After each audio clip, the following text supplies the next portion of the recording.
This morning, testimony resumes in the Boston Marathon bombing trial.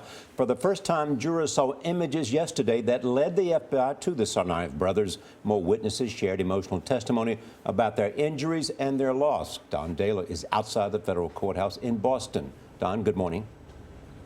Good morning. A forensics expert yesterday told the court that the FBI had gathered over 650 pieces of video. They used that video to compile a timeline of the Tsarnaev brothers' movements on Marathon Day. The brothers actually appeared in over 70 clips of that video. But in the early days of the investigation, they were only known as White Hat and Black Hat.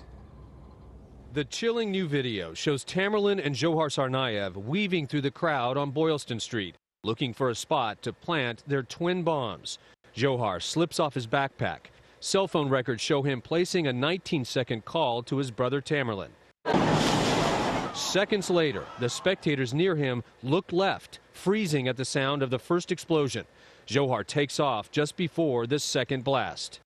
More images captured the younger Tsarnaev darting away as his victims lay scattered and bleeding. Among them, nurse and newlywed Jessica Kinski. She was watching the race with her husband, Patrick. "I was focused on my husband right next to me. His foot was detached," Jessica told the court. "A man came over as I was trying to fumble to put a tourniquet on Patrick and said, 'Ma'am, you're on fire. You're on fire.'"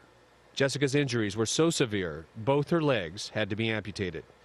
Jurors also heard from the close friend of Lingzi Liu, who died in the attack. Danling Zhao, who was also critically injured, cried on the stand as she described how she had to clutch her own organs following the blast.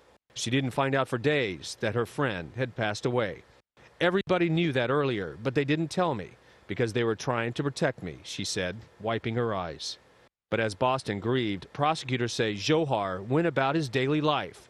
Less than 30 minutes after the bombing, surveillance tape showed him calmly buying milk at a Whole Foods store in Cambridge. The next day, more video captured him visiting his university gym. Prosecutors also presented a number of tweets that were sent out on Johar Tsarnaev's 2 Twitter accounts. In it, at one time, he talked about expecting to die young. But in a tweet he sent out on the day after the bombings, he bragged about being a stress-free kind of guy. Jeff. Tom, thank you.